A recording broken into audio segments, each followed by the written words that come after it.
Hi, my name is Heather Tabers. I'm an author, a writer, a blogger. I'm also a homeschooling mom of 5. And I am here just to tell you a little bit about my homeschooling journey and hopefully to answer some of the questions you have about homeschooling. I know that this has been a very crazy year in 2020. Many of you were forced to do virtual education with your children or home education and you weren't prepared for it. And I know that many of you have been asking questions because you're considering continuing this home education journey in the fall. So I just wanted to tell you a little bit about how we do it in hopes of encouraging you that you can do it as well. My family is a blended family. We have 5 children together. Now the oldest 3 are in college and we have 2 at home, but we actually started our homeschool journey 6 years ago, back in 2014. And at that time we had everything from first grade up through entering their freshman year in high school. So we had definitely had some different ages and different levels, and we were brand new at this idea as well. Not sure how to quite go about doing it, but we had some great friends who taught us everything that they knew. And so I'm just really hoping to pass this along to you as well. I want to start off by saying that the way we used to homeschool has definitely changed. We have changed our homeschool method and curriculum many times. Sometimes even right in the middle of a semester, we realize this isn't working and we switch to something else. So keep that in mind as you begin your journey. If you get stuck, if you realize this isn't what you thought it would be, or it's just not working out, you can definitely change things up in the middle of the year, in the middle of the semester, or at a break. I also want to start by saying homeschooling during the pandemic is not normal homeschooling. This has been difficult for seasoned homeschool families as well. Homeschooling is usually, traditional homeschooling is usually much more interactive with the community. We go on field trips, we socialize with other homeschoolers, we get out and about and do things. And so what you've been going through has not been a normal traditional homeschool experience. So if it was a bumpy couple months at the end of the school year, please note that that is not a normal way of going about homeschooling. And we'll talk about some ways that maybe we can make it a little bit better for you in the fall should you choose to continue. Okay, so why are people asking me all these questions lately about homeschooling? Well, obviously, COVID-19 has changed everything for everyone. And a lot of people are realizing that homeschooling might not be as bad as they thought it would be. Maybe they didn't think they could teach their children at home, but after a few months, they're realizing they can. Also, people are realizing just that we don't know what to do with all these numbers that the government is giving us about the infection rates. We don't know what to do about social distancing with our children at school. And so people are considering this new opportunity to homeschool. Also, maybe you're realizing that public school or even private school is not necessarily meeting your child's needs. Maybe as you've been working with them one-on-one at home, you've realized that they have a problem with spelling. Maybe you've noticed they have dyslexia. Maybe you realize that they're very fidgety and that they do better when they're able to walk around the house and learn instead of just sitting. So maybe you've kind of changed your outlook to your child's needs. Another reason is just schedule flexibility. If you are working from home where you used to work in a public workplace, maybe you realize that homeschooling has kind of helped because you can kind of work things around your own schedule. Another reason people homeschool is that it gives you lots of great one-on-one time with your kids. It's amazing bonding. My kids, like I said, 3 of them are now in college or will be in college this fall. And I can't tell you how precious the last 6 years have been because we've just grown closer together as a family. I know more about my kids and they know more about me than I ever thought would be possible. So it's just a really great opportunity for time well spent with your children. Another reason people homeschool is because honestly, we get through the day pretty quickly. In public school, you might be there 6 or 7 hours to get everything in. But if you think about it, there's no time wasted at home standing in line or getting everybody together for a bathroom break. You don't have to worry about cleanup time in the cafeteria or things like that. So you're really managing your time better, I believe, when you homeschool. like I said, we usually get done by lunchtime most of the time, or maybe a little after lunch, but we don't have to spend all day schooling. Homeschool is also great if you need to accommodate some special circumstances. If you're a military family, if you're moving, if you're having a baby, maybe you have a child with special needs or a child who is sick. We had a daughter go through cancer treatments, and the fact that we were already homeschooling made it so great. She didn't fall behind because we were able just to change her schedule up, and she took just a couple classes while she was in chemo, and then she caught up with her others over the summer. So homeschooling made that much easier for us. If you're a family that travels a lot, you could homeschool on the go. And maybe you've noticed a child having struggling in maybe one or two subjects. When you homeschool, you have that opportunity to really devote a lot of time and effort into some areas more than others to help your children catch up. So those are some other advantages to homeschooling. Of course, also just your children having that safe and secure feeling, learning life lessons along the way, and scheduling things around your internal clock is also another great advantage. I have a friend whose family loves to get up at 5 a.m. and they hit the day running, and they are usually done with homeschool before my family wakes up. I have other friends who stay in their pajamas all day and they don't wake up until like 10 or 11, and then they get their day started. And we're kind of somewhere in the middle. We get up around 8:30 and we start school around 9:30 and finish by no later than 1 and 2 o'clock. So you can kind of base your schedule around what works for you and your kids. When people say to me, like, my kids are so crabby in the morning, I can't imagine doing school, then I say, don't do school in the morning. Have playtime in the morning, do maybe some coloring or some art or something that makes them happy in the morning, and then move into your core subjects later when they're more awake and refreshed and excited to go about the day. That's the beauty of homeschooling. You can completely adjust it to meet your needs. Okay, so I'm going to talk to you about some homeschooling methods, because a lot of people have been asking me, there's all these different ways to homeschool. How do you do it? So here's the top methods, I would say, the most common methods of homeschooling. The first is the school at home. So basically you're doing like whatever grade level education that your student would be getting in the classroom, and you do that right at home. So you get a boxed kit curriculum, and it comes with everything that you need for every subject. And some of these kits that have just the books and the workbooks. Some come with like every hand-on supplement that you could get. It comes with things to play with, and it comes things to build with, and all that kind of stuff. So you can choose your kit. But you do math from this time to this time, and then English from this time to this time, then you take a play break, and then you play with this toy at this time, and it's all very structured for you. That's one method. The exact opposite of that is the unschooling, and that is basically, you don't really have a schedule at all. You teach what your children are interested in, and basically they learn through life. You do open books, you do go to the library, you do read a lot, but you're not doing workbooks and worksheets and turning in assignments as much as you are just learning and exploring through the world.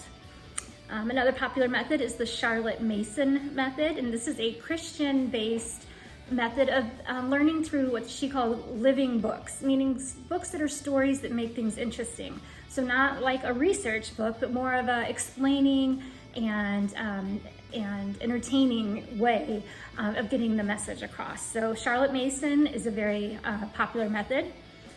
The classical method is very popular. You might have heard of a homeschooling group called Classical Conversations. They are definitely very structured and very classical.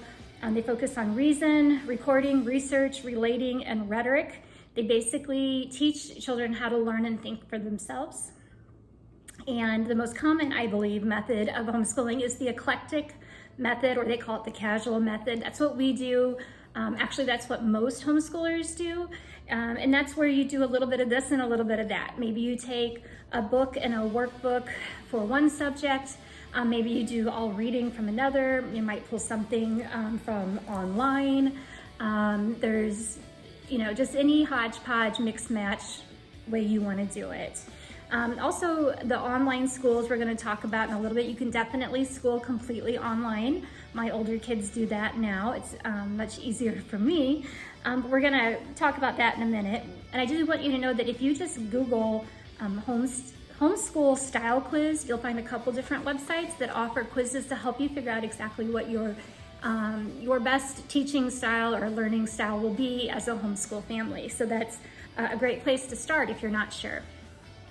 All right, the next thing you need to do is figure out what the homeschool laws are in your state. Again, they're all online. You can look them up, and each state will have different requirements. In Florida, you just have to notify your school district in writing of your intention to withdraw your students from the public school system and to homeschool them in your home. Sometimes they'll send you some paperwork to sign and fill out. Other times they'll just email you and say, okay, we've considered this as your notification, you're good to go. And then you have to either have your students do an annual standardized test or an evaluation by a licensed teacher once a year. So that's Florida, but other states have other requirements, including keeping records of their time in school, what subjects, their grades, things like that. So make sure you check with your state for those laws. Homeschooling with special needs is another question that I keep getting asked. How do you do that? So a few different things, and I want you to know that I've provided a resource book that I'm going to tell you about at the end of this video. You can print it out, you can download it, and then it has every link imaginable to help you with some of these things. So if you're listening and you're like, whoa, I didn't catch that, or I need to know more about that, don't worry, I'm going to provide you with links to those resources that you can review on your own so I don't take up too much more of your time. But homeschooling students with special needs. So I would just suggest adjusting your lessons to meet your child's needs. Adjust the method, the time of day. Like I said, if morning is not good or if afternoon is not good, adjust those things. Throw in a nap, throw in play breaks, brain breaks, your activities. Just make sure you offer education in a way that your child enjoys learning. Time for Learning, the number 4. Time for Learning is a great website with lots of information, and they also offer an interactive multimedia curriculum. So it kind of helps the children move at the pace that they're comfortable with. It builds on skills so that you learn one thing and then you can just keep building on that. And your child is never left behind. Your child isn't pushed through like they are maybe in public schools sometimes. Your child doesn't advance until they understand this level so that they can move on. Again, states have different laws when it comes to homeschooling with special needs. So under federal law, all states are required to evaluate homeschool children if the parents are requesting an evaluation for special services. States can handle this in different ways though. Some can offer these special services but require that the student attend public school. Others can offer referrals. States will offer services if the students come in 1 or 2 days a week. So look into your state's laws and what they are required to do for your student, and don't be afraid to reach out to your school district and just ask, my child is struggling in this area, can you help? We've done that here in Florida, and it was just a really great time for us to connect with the school district, and it also shows these public educators that yes, homeschool parents are concerned about their children's education. They understand that they're not professionals and they want professionals to help. And it's a great way to build good bonds with the community. So for more information about your child's rights as a special needs student, you can locate your state's Parent Training and Information Center, or their PTI Center. Every state has to have at least one, so you can look for that as well. All right, moving into the big one, homeschool curriculum. Yes, is it fun or is it overwhelming? I say it's both. So there's box kits that you can get for Christian curriculum, secular curriculum, online schools. You can get supplemental books and workbooks, worksheets, living books, unit studies, notebooks, etc. There's so much you can do. Do what works for you. So you have to think all these questions before you decide what curriculum is best for you. What are your goals with homeschooling? What can you afford? What do you have time for? What does your child enjoy? Will you be schooling multiple ages? When we started off, I was so excited. I am a planner. I love spreadsheets. And so I had all the subjects for all the kids all mapped out for the whole year.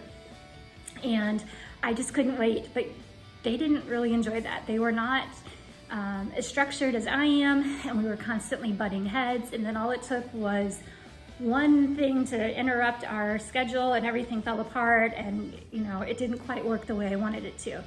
Other families have no problem being that structured. So over time, I have learned to adjust and kind of meet the kids halfway in the middle and do what works for us. And so that's what I highly recommend. It's just be flexible, be patient, be ready to adjust when needed. But think about what you want and what your kids want and what's going to work best. Cost. I've been asked, is it expensive to homeschool? Again, yes and no. You can homeschool completely for free, or you can spend thousands of dollars a year. Honestly, it's up to you. The curriculum kits, if you buy them new online, they're anywhere from $300 to over $1,000, depending on what you want to include in those kits.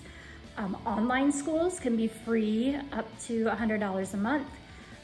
My older kids, well, actually right now all of my kids are doing Florida Virtual School, which is free for kids in Florida. My youngest also does some book work, some living books, and some actually other online programs, and then some book and notebook work. So there's lots of options. We're definitely an eclectic family. You can borrow supplemental books from friends who homeschool. You can buy them new and used online. And again, there's many free resources online. All right, homeschooling multiple ages. I think this is probably the biggest fear of families when it comes to homeschooling. How on earth am I going to be able to keep the littles entertained and happy while I'm doing school with the big kids? How do I teach when I have a 2-year-old and an 8-year-old and a 12-year-old, and they're all in different levels? So I will say at the beginning, this does require a little more organization, but it's not impossible. And in fact, it's actually a lot of fun. And even though your kids may have gaps in their ages, it helps bring them together. So you'll want to plan to teach some subjects to a group and then some just one-on-one individually. You'll have worksheets, coloring pages, other activities like that to keep the other kids entertained while you're working one-on-one with one kid. Give the older kids a schedule just depending on their age, and give them a list of these are the items you have to check off today, and let them work independently. It's great for students to take responsibility and own their work, and so it's a great way for them to learn that life skill while you're working one-on-one with a younger student. I also highly suggest setting a timer and a do not interrupt me timer. So when you're working with one child, maybe you're doing math for 20 minutes, you set the timer and the other kids know they can't interrupt you for those 20 minutes. That helps them know that mom's still there, mom still cares, mom wants to talk to them, and they can ask mom all those questions as soon as the timer goes off. And so having just that short amount of time, it's not like saying go play and come back in an hour, it's just 20 minutes, and it really helps them. Another thing is just utilizing your big kids. Let them help the little kids on some things, especially if it's during more of a relaxed time for the older kid. Let them read to the younger one or help them if they're stuck. Work around nap time if that's an option. If your little ones are going down for a nap, maybe you do your one-on-one time with the big kids then. Also, think outside the box. Do schoolwork in the evening. Do it in the car. Maybe the baby falls asleep in the car. Maybe that's a great time to quiz your older kids on spelling words. Also, don't feel bad about turning on the TV or a movie or a video game for your other kids while you're doing one-on-one work. What matters is that you're educating your children, you're providing a safe and warm and loving environment, and you're doing the best that you can. So just don't stress about that. As far as socialization, people always ask, how do the homeschool kids get socialized? My kids' social life is insanely busy. So we stay involved in sports, in clubs, in church. We had a local homeschool co-op that we were involved in for many years. You can join a field trip co-op where they just get together a couple times a month for field trips, or just find other homeschoolers in your area. My town has a homeschool online Facebook group, and they meet together for park days and field trips and things like that. All right, so my biggest takeaways from my 6 years of homeschooling. You don't have to do it all. You do not have to do it all. Remind yourself of that. You don't have to homeschool the same way someone else does. You don't have to do school the way your students were doing it in a public school. It's okay to change your method, your curriculum, etc., even in the middle of the school year. Give yourself grace, give your children grace, give your spouse grace, and don't sweat the small stuff. And honestly, don't sweat things like music and art and PE. Life actually teaches those things for us if we put a little effort into it. So you watch musicals with your kids, you let them take piano lessons, maybe you take a field trip to the art museum, or when you're doing a unit study on the pioneers, maybe part of it is finger painting a prairie or a river or a mountain, or using mosaics to create a picture. You can do lots of things with art without having an entire hour devoted to art. Same with music, same with PE. Make reading fun. Read to your kids, let them read together, read out loud, take turns reading, and make book reports fun. Who liked book reports in school? I hated them, but I loved to read. So make the book reports fun. Let them do a book report as an interview. Let them do it as a movie premiere. Let them record a book review on video. There's so many ways to do it. In fact, if you look at creative ways to do book reports online, you will find tons of examples. My kids love those. Also, if your child hates school and your child's struggling, you have an opportunity to get to the bottom of it. They might get passed over in a public school setting, but when you're one-on-one with your kid, you can get to the bottom of it. Find out what's wrong. Do they have a learning disability? Do they have a different learning style? Is there a behavioral issue that needs to be addressed? I had a friend whose little girl just had so much energy and she couldn't sit still. But she learned how to tap out words and spell them while jumping up and down on a trampoline in the house. I mean, she would not get that opportunity in school, but this was a way to help her focus and get that energy out and still learn. So homeschooling has just been a huge blessing for our family. We have loved every minute of it, more or less. And I'm just really excited to share these resources with you. The last couple days, I've done nothing but scour the internet for the tried and true resources that we've depended on over the years, and offer just different styles and different methods that I haven't used, but are very common in the homeschool world. So sorry that I'm talking so fast. That was a lot of information to get through. If you would like that free resource, it's about 6 pages, I believe. Just go to my website, heathertabers.com. The link will be underneath the video here in a moment, and you'll see my article on homeschooling help. At the bottom of it, there's a little place you can click, and you'll receive an email with that download in your inbox. So if there's anything I can help you with, if you have any questions that I didn't address, please feel free to reach out. I love homeschooling. I love to talk about it. And if I survived it, you can too. Have a great day, and I pray that your 2020 gets a little bit better. Thanks.